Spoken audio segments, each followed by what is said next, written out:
In the cold waters between Australia and Antarctica lies Tasmania, Australia's forgotten southern island, where the British Empire once sent its most unwanted souls to vanish forever.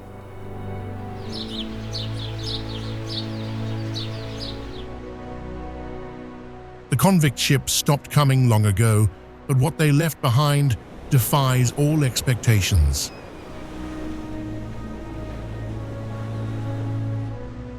This forgotten prison has transformed into something else entirely.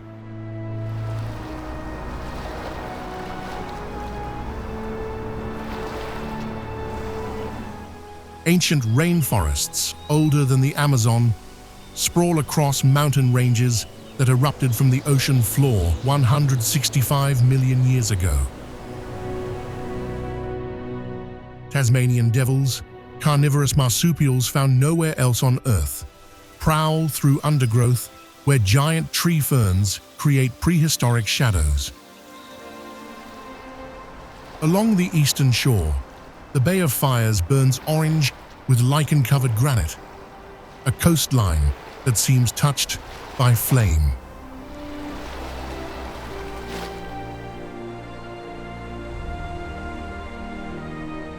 From the dolerite columns of Cape Hauy, rising 300 feet above the Southern Ocean, to the perfect crescent of Wineglass Bay.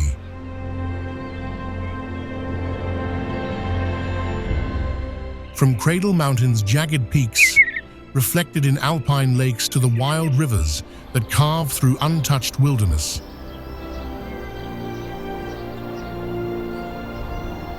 Tasmania reveals itself as the prison that became paradise.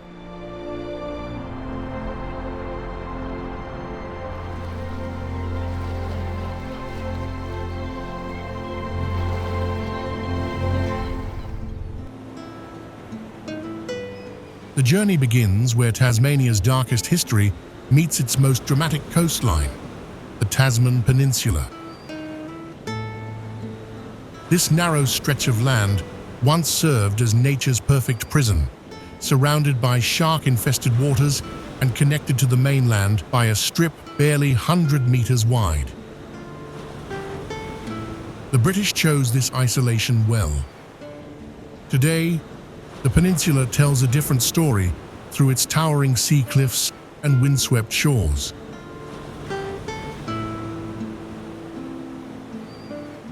Cape Hauy rises from the Southern Ocean like ancient fortress walls. These dolerite columns stand 300 feet tall, formed when molten rock pushed through the Earth's crust 185 million years ago. The sea carved these cliffs with patient violence. Waves crash against the base, sending spray high into the salt wind. The totem pole, a slender rock spire separated from the mainland, challenges rock climbers from around the world. Few natural formations match this raw display of geological power. At Eaglehawk Neck, history takes a darker turn. This narrow isthmus once held the infamous dog line, a chain of savage dogs stretched across the sand to prevent convict escapes. Guards stationed here watched day and night. The dogs could smell fear in the darkness. Today, a sculpture of these hounds stands where the real ones once prowled.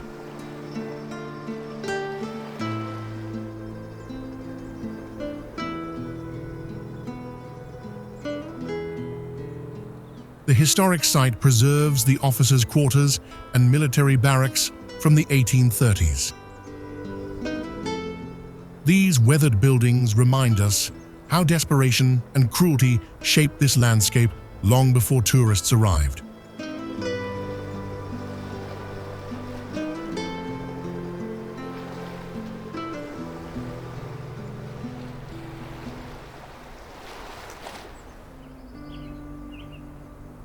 This transformation from prison to paradise reaches its pinnacle along Tasmania's eastern coast at Freycinet National Park.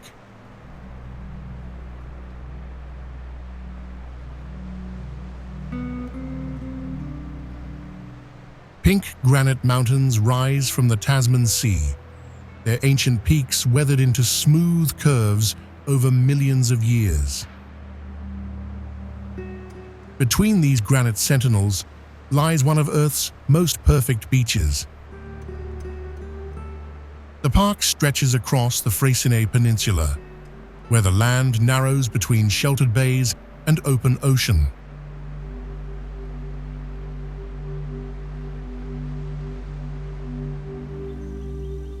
Wineglass Bay curves in a flawless arc below the Hazards mountain range. White quartz sand meets turquoise water in a crescent so precise it seems drawn by compass.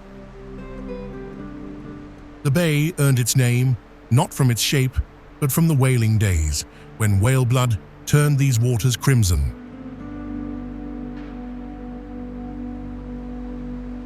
Today, the blood has long since washed away, leaving only pristine beauty. From the lookout above, hikers gaze down at this protected cove where the Southern Ocean's fury cannot reach.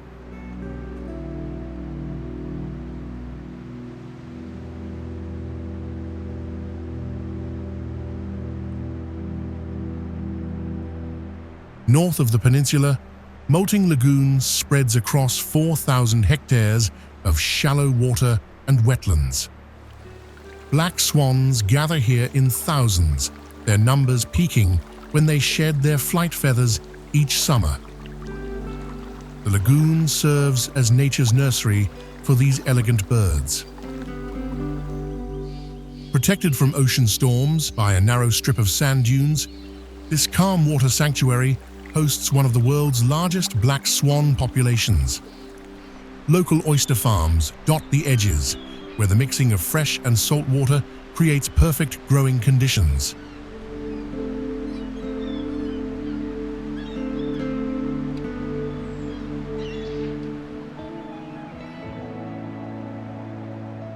That fiery coastline mentioned in our opening reveals itself in full splendor at the Bay of Fires. This 50-kilometer stretch of Tasmania's northeastern shore earned its name from Aboriginal fires that early explorers spotted along the beaches.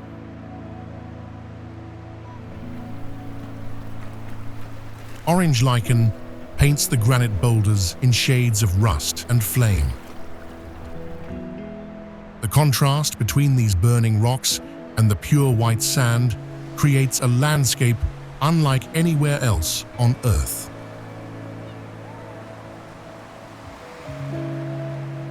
The southern section near Binalong Bay offers the most accessible views of this natural artwork. Giant granite formations rise from crystal clear waters, their surfaces covered in the distinctive orange algae that thrives in the salt spray.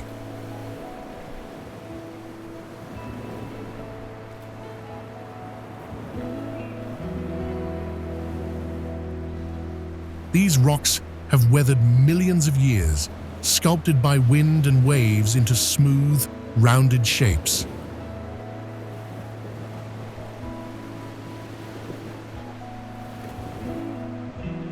Swimming holes form between the boulders, creating natural pools where the Tasman Sea flows in gentle currents. Further north, the coastline grows wilder and more remote. Empty beaches stretch for kilometers without a single footprint. The sand here consists of pure quartz, so fine it squeaks underfoot. Behind the beaches, coastal heathland blooms with native wildflowers, while she oaks bend permanently eastward from decades of ocean winds. This northern wilderness remains largely untouched, accessible only by foot along ancient Aboriginal pathways that trace the shore.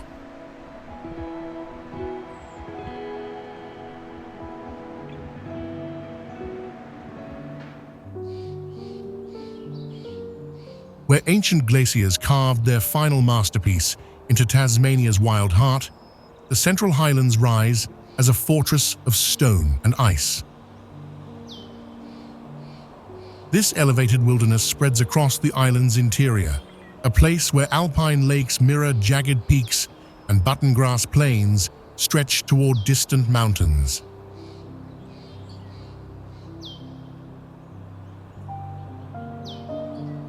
Time moves differently here, measured not in hours, but in the slow erosion of dolerite columns and the patient growth of cushion plants that take decades to spread a single inch.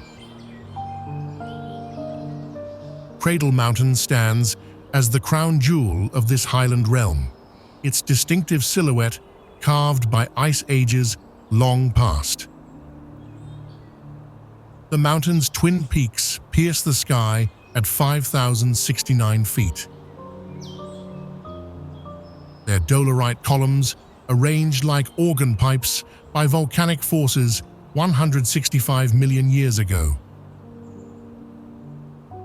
Ancient King Billy pines, some over 1,000 years old, grip the rocky slopes where wallabies bound between snow gums.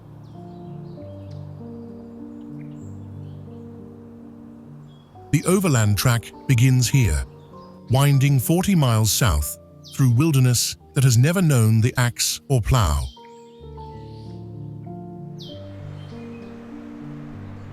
Dove Lake rests at Cradle Mountain's base, its dark waters holding perfect reflections of the peaks above. Glaciers scooped this basin from solid rock during the last ice age.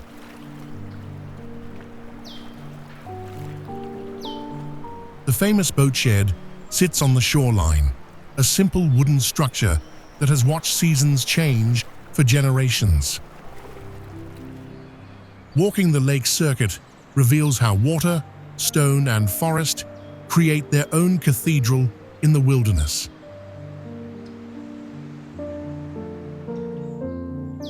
Mount Ossa rises as Tasmania's highest summit at 5,305 feet, a giant among the highland peaks.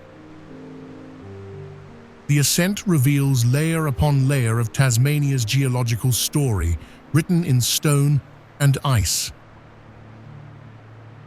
Alpine cushion plants create miniature gardens between the rocks, their tiny leaves adapted to survive winds that can reach hurricane force. From the summit, the entire Central Highlands spread out like a map of creation itself, where eagles soar on thermals, rising from valleys that have remained unchanged since the continents drifted apart.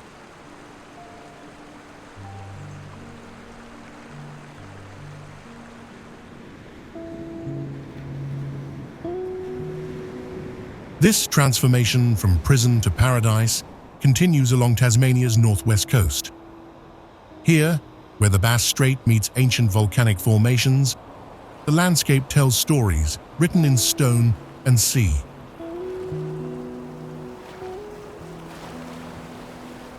The coastline stretches wild and windswept, shaped by forces that began their work millions of years ago. Small towns dot the shore between dramatic geological formations that rise from both land and water.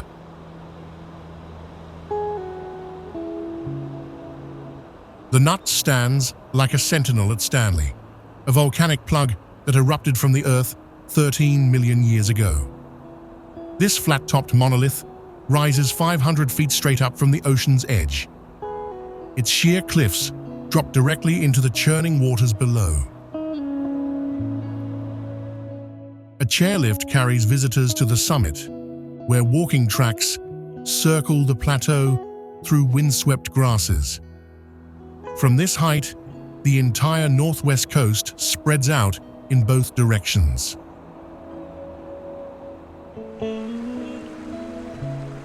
Inland from the coast, Leven Canyon cuts deep into the ancient landscape. The Leven River has carved this gorge over countless millennia, creating walls that plunge 900 feet to the water below.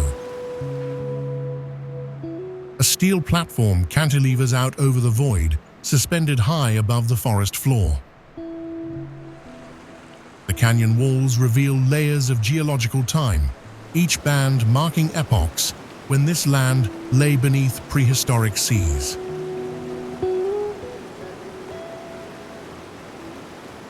Giant tree ferns grow in the sheltered depths, their fronds creating a green cathedral far below the rim.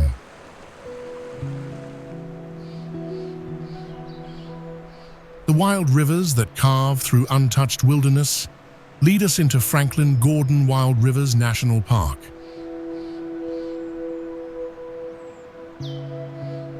This protected expanse covers over 1,700 square miles of Tasmania's western interior. Here, two mighty rivers have shaped a landscape that remains largely as it was millions of years ago. The park protects one of the last great temperate wilderness areas on Earth.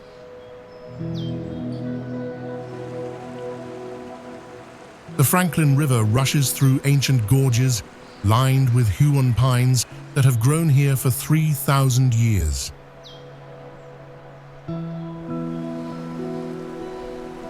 These waters run free from their mountain sources to the sea, never touched by dams or development.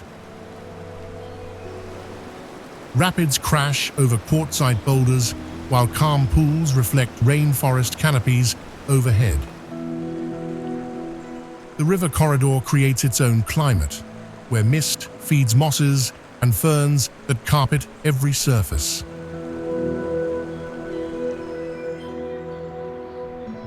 The Gordon River flows darker and deeper through the park's southern reaches. Tannins from buttongrass moorlands stain its waters the color of strong tea. Giant myrtles and sassafras trees lean over the banks, their roots gripping soil that has never known agriculture.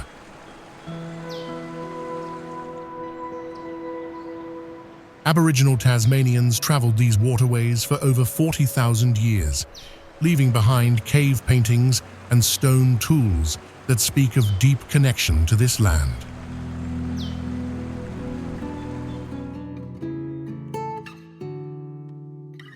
From Tasmania's wild coastlines, we journey inland to Mountfield National Park.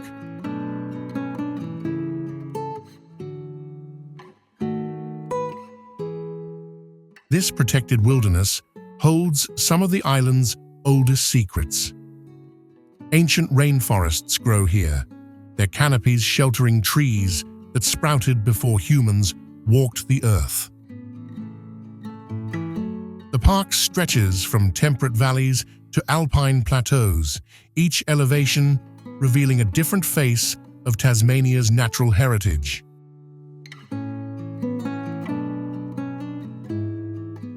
Seeger's Lookout rewards those who climb its winding trail with views that stretch across the Derwent Valley. The path rises through towering eucalyptus forests where morning mist clings to the bark. Giant tree ferns spread their prehistoric fronds along the track. At the summit, the landscape opens to reveal rolling hills that fade into distant mountain ranges. The lookout sits at 1,100 meters above sea level, where the air grows thin and crisp. On clear days, visibility extends for miles across Tasmania's central highlands.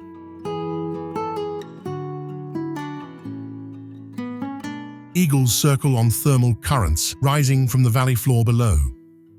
The platform offers a 360-degree panorama that captures the raw scale of this southern wilderness.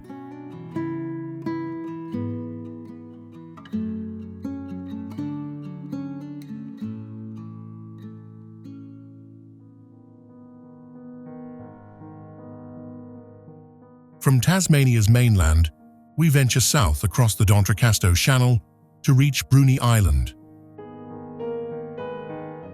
This slender landmass stretches 50 kilometers into the Southern Ocean, divided into two distinct halves. North and South Bruny connect at one of nature's most remarkable formations. Here, where the Tasman Sea meets the Channel waters, geology has created something extraordinary.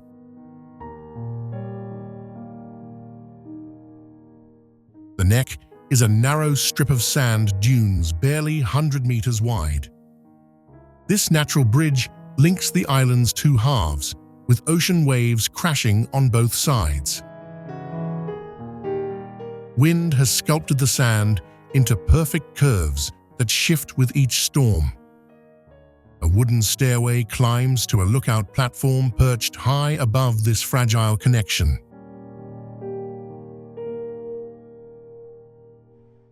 From the platform, the view stretches in every direction across this isthmus. To the east, the Tasman Sea rolls endlessly toward New Zealand. To the west, the protected waters of the Channel lap against sheltered beaches. Below, the narrow thread of sand seems impossibly thin, yet it has held these two islands together for thousands of years. Penguins nest in the dunes here, emerging at dusk to waddle across the sand.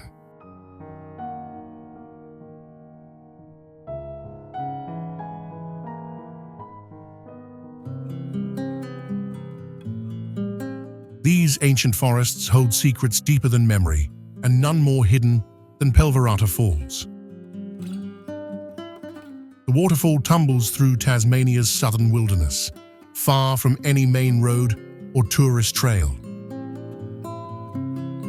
Few visitors make the journey here, where the forest closes in and time seems to slow.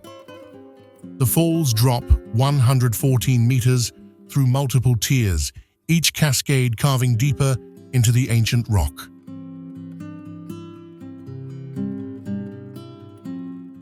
The track to reach Pelverata winds through wet eucalyptus forest for nearly 2 hours each way.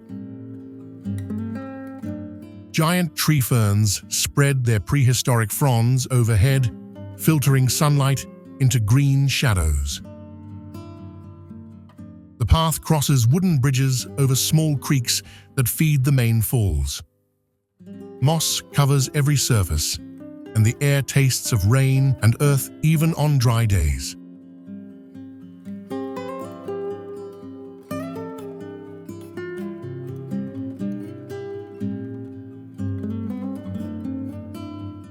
At the viewing platform, the full power of Pelverata reveals itself.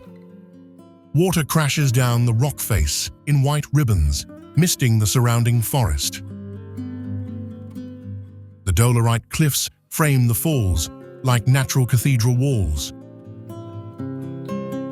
Below, the water pools briefly before continuing its journey toward the distant sea.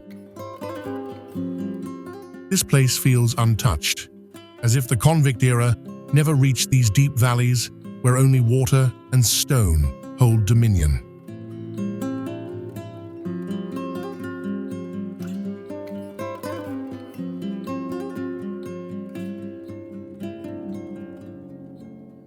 This transformation reaches its peak in Wellington Park High Country, where ancient dolerite mountains rise above Tasmania's capital.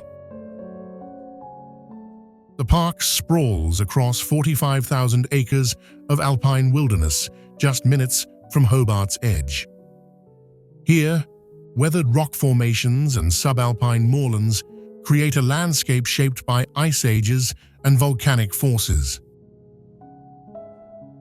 Snow dusts these heights in winter, while rare cushion plants cling to exposed ridges year-round. Kunanyi Mount Wellington dominates this highland realm at 4,170 feet above sea level. The Palawa people called this mountain Kunanyi for thousands of years before European arrival.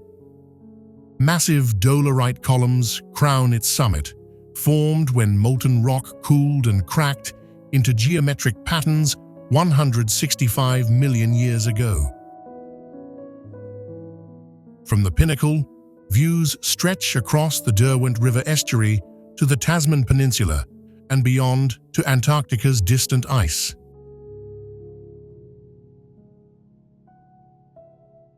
Collins Bonnet rises as a secondary peak along the mountain's eastern shoulder.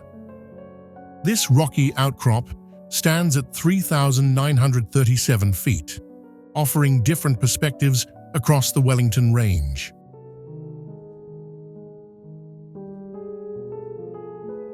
The approach winds through snow-gum forests and alpine heath, where Bennett's wallabies graze in sheltered gullies.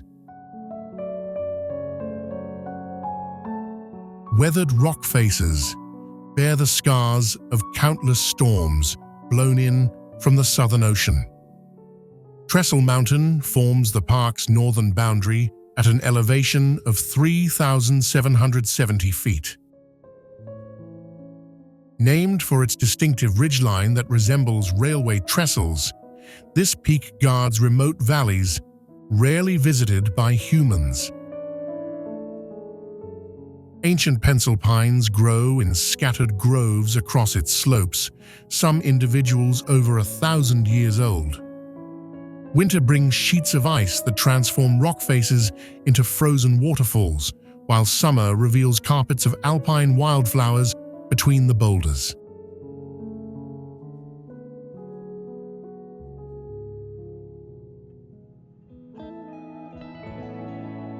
Where the Derwent River meets the Southern Ocean, Hobart rises from waters that once carried chains and sorrow.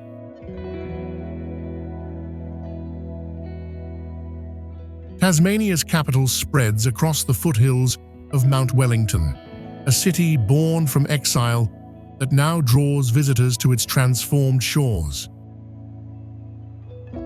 Stone warehouses that stored convict supplies now house galleries and markets.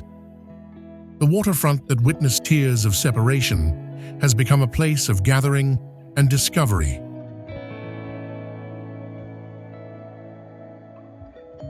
Salamanca Place stretches along the harbour with sandstone warehouses built by convict hands in the 1830s.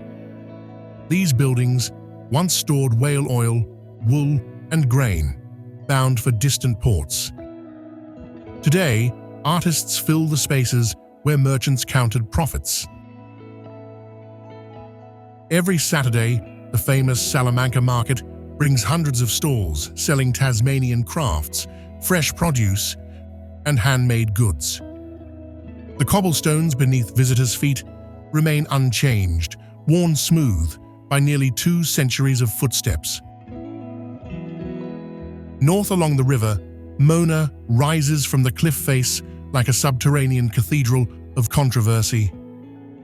The Museum of Old and New Art burrows 3 stories underground.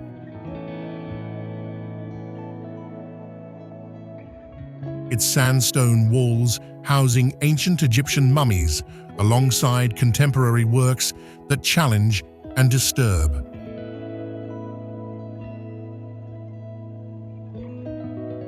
David Walsh built this $75 million temple to provoke reactions.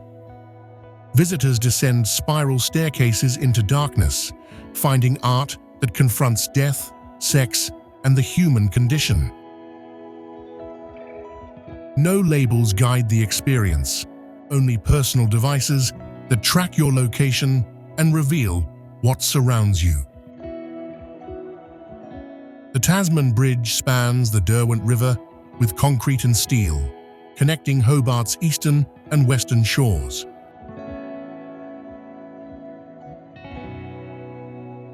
This mile-long crossing replaced ferry services in 1964, changing how the city moved and grew.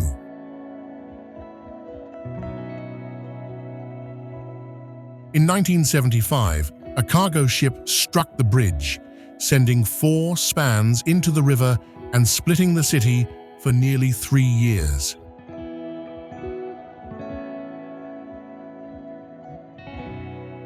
The rebuilt structure now carries 70,000 vehicles daily above waters where sailing ships once anchored.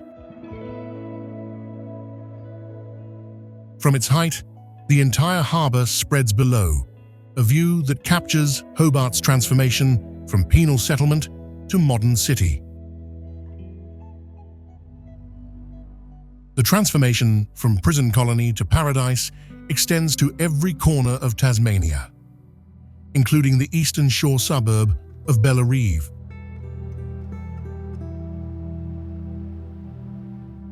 Just across the Derwent River from Hobart, this waterfront community has grown from a simple ferry landing into one of Tasmania's most significant sporting grounds. The area carries its own piece of the island's evolution, where convict-built infrastructure gave way to modern Australian life. Today, Bellerive stands as a gateway between Tasmania's capital and the wild eastern coastline. Bellerive Oval rises from the banks of the Derwent River as Tasmania's premier cricket ground. Built on land that once served as farmland for early settlers, the Oval opened in 1914 and has witnessed over a century of sporting history.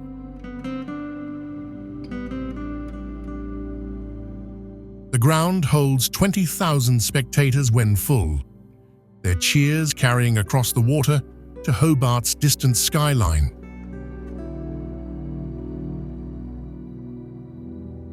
International cricket arrived here in 1989, marking Tasmania's entry onto the world sporting stage.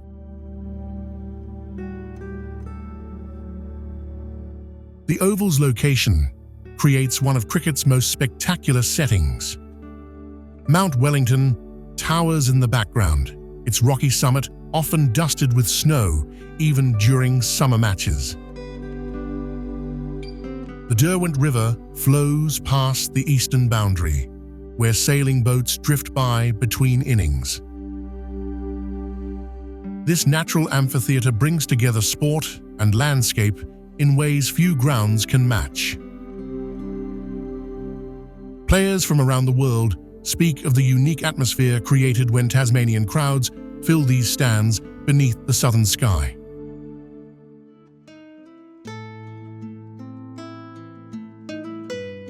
The eastern shore holds its own secrets, and none more striking than Glamorgan Spring Bay.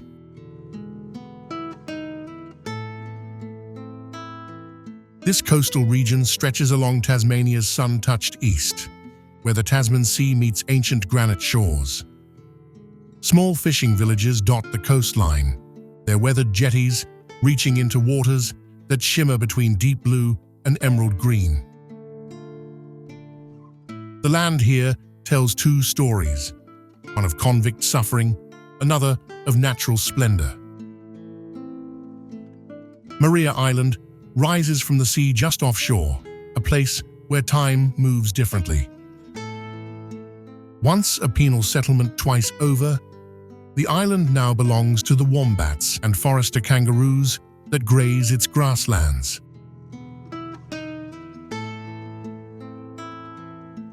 The painted cliffs reveal millions of years of geological history in their iron-stained sandstone layers. These natural murals stretch along the shore, their patterns created by groundwater seeping through rock over countless centuries.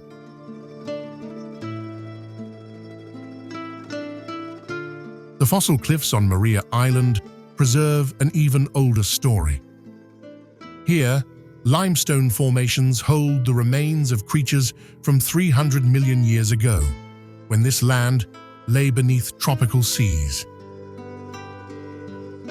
Shells and coral fragments lie embedded in the rock face, perfectly preserved witnesses to an Australia that existed before the continents took their current shape. Walking these cliffs means stepping across epochs, where each footstep bridges millions of years.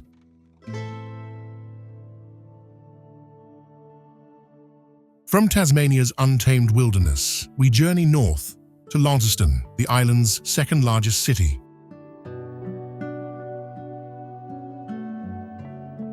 Founded in 1806, It sits where the North and South Esk rivers merge to form the Tamar. This northern gateway balances its colonial past with surprising natural wonders. Here, Victorian architecture meets ancient gorges carved deep into the earth.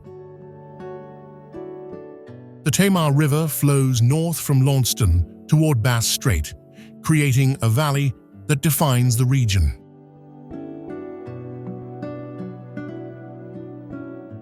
This waterway stretches 70 kilometers through wine country and wetlands.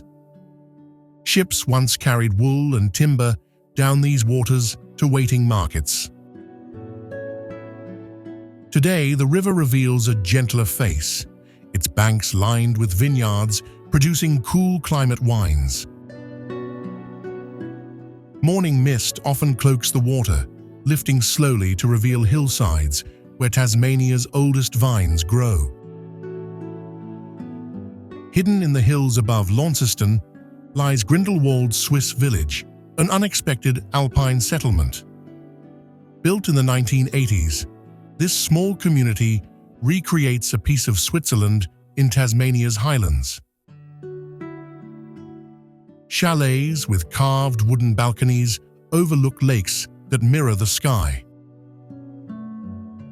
The village sits at 300 meters elevation, where cooler air brings authentic alpine conditions. Swiss-style buildings house local artisans and cafes, while walking paths wind through gardens planted with European trees.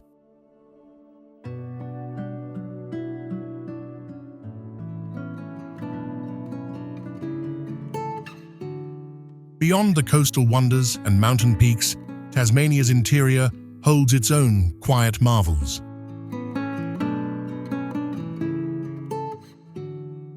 The Sheffield Area spreads across the northern countryside, where farming valleys meet forested hills.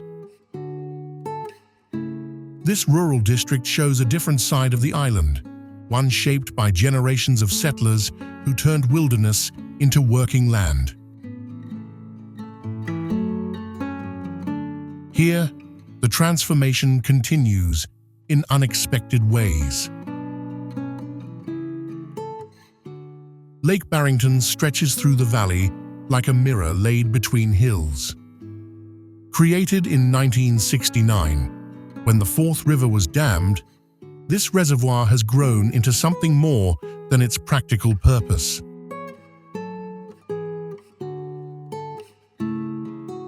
The still waters reflect eucalyptus forests that line the shores.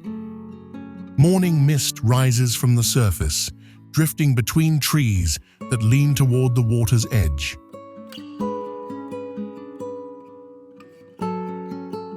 International rowing teams travel here to train on these protected waters.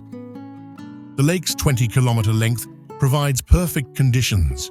No ocean swells, minimal wind, just smooth water stretching toward distant mountains.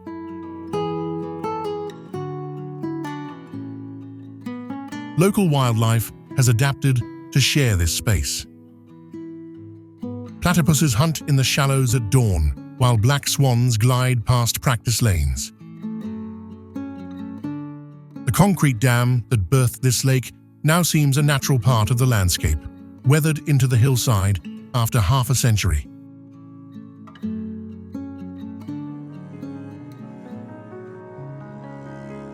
The wind shifts fast in Tasmania. One moment you're standing under giant trees older than history. The next, you're surrounded by sea cliffs that seem to rise out of nowhere. Light and shadow move quickly here, streaking across mountains, rivers, and hidden valleys. Everything feels close, but also just out of reach, like the land is still making up its mind.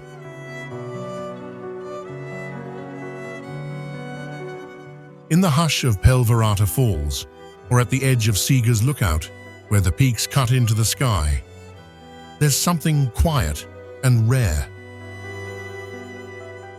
Maybe it's the same feeling that settles in when the fog rolls over the Nut, or when the Tamar River catches the first low light of morning.